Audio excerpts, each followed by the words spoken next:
Now, I want you to pay attention to this. You see, one of the ways that God prepares you is by making people to neglect you, is by making people to ignore you, to make people to treat you like you're a nobody.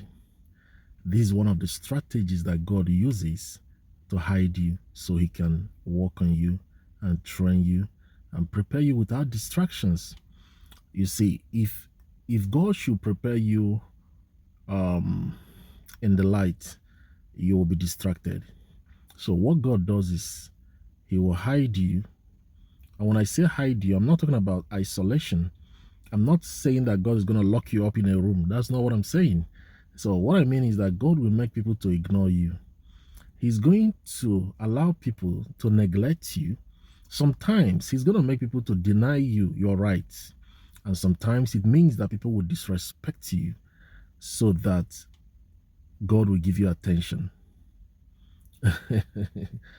So this is one of the mysteries you need to understand if you are going to accomplish your vision and your purpose in life. So when you notice that people are neglecting you or ignoring you, you go to a place where you think people will take notice of you. They don't take notice of you. Nobody cares to pay you attention. What God is doing is that he's hiding you. He's hiding you. So God, now it's amazing that David was so gifted and his father did not know. He could play the instrument. The father, the Jesse, the brothers, the father Jesse did not know or even take notice of it. His brothers didn't know. They didn't take notice of it. So basically, David was playing his instrument, his string, for the sheep, for the flock. He was enjoying the presence of God by himself because the father sent him away to keep the sheep, to keep the flock. So David was there enjoying the presence of God, writing psalms and writing hymns and writing poetry. But it was God hiding him. It was God keeping him where nobody would take notice of him. So God hid him to prepare him. I don't know who needs to hear this. God will hide you. And sometimes what it means is that your siblings, your younger siblings, will get married before you. Sometimes what it means that some of them will be more successful than you. I know this is a difficult thing for you to believe, but God can actually, I know this is a tough revelation for you. God can keep you, God help me to explain this. God can keep you stagnant for a season. And when he keeps you stagnant for a season, a lot of people will go ahead of you. Your classmates may go ahead of you. Oh, they are buying cars, they are buying properties, they are getting married, they are having children. God will keep you stagnant. You are praying, you are fasting, you are doing everything right. God will keep you stagnant. It looks like your life is not moving. It looks like nothing is working. It looks like God is against you. Sometimes it looks like you're under a curse. People might even tell you, are you sure you are not under a curse? Are you sure that there is no generational curse against your life? But is God hiding you? What God is doing is that he kept you at a standstill so he can train you. You see, one thing about arrows is that you have to pull it backwards. You pull an arrow backwards. And when you are pulling it backwards, you think the arrow is happy. He's not happy. You are pulling it backwards. Others are going forward. The arrow is going backwards. But the extent to which you take it back will determine how far it will go. The same thing with catapults. Anything that will go far sometimes will go a few steps backward. Then it will go far. There was a season in my life that it looks like God kept me stagnant. My younger ones were getting married. My friends were getting married. And sometimes leaders in church and people around me will say, are you sure you are not under a curse? Are you sure that there is no curse in your father's house that is affecting you? And I was questioning God and I was questioning everybody. What is wrong? What is going on? I have a job. I know I can take care of a woman. I can raise a family. God, what is wrong? I've come of age. And God will keep silent. What do you do when God is silent? I'm just using this for an example. There are so many examples.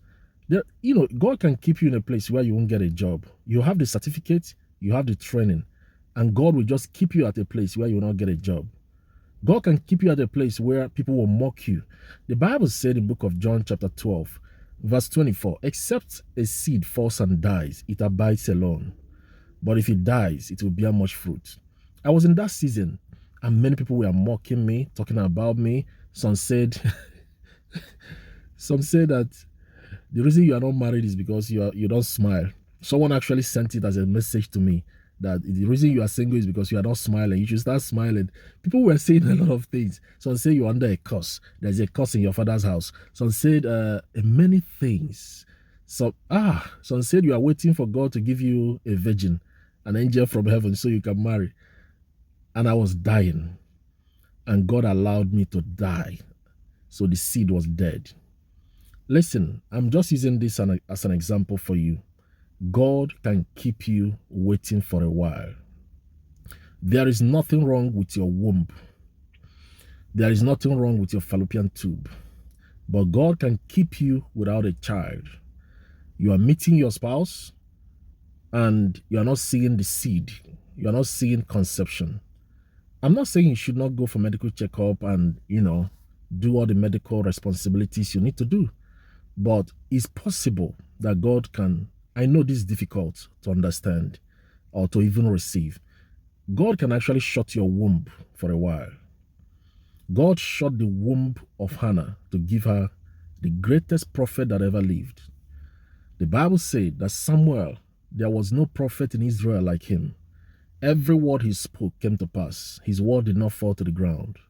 Listen, let me tell you, God can keep you at a place to work on you, to train you, to prepare you for destiny, to prepare you for your ministry. If where you are going is far, then your training will take some time. If you are going to be a great man, a great woman, your training will take some time. See, the way that God trains people that will go far is different. The way that God trains a man and a woman that will go far is totally different. It's totally different. Your training will be tougher. Your training will be longer. Why? Because he wants to trust you with something delicate. Listen, the teacher is always silent during an examination. And listen, sometimes when the teacher trusts you, he will be silent. You'll be asking questions, he will be silent. Why? Because he trusts you. God trusts you. So, God trusts you, and that's why he's silent. He knows you will pass the test. The Bible said in the book of Job, when he takes me through the fire, I will come forth like a pure gold. You are a gold, and you are a special vessel. That's why God is taking his time to work on you. The kind of child that God wants to give you. He is not an ordinary child.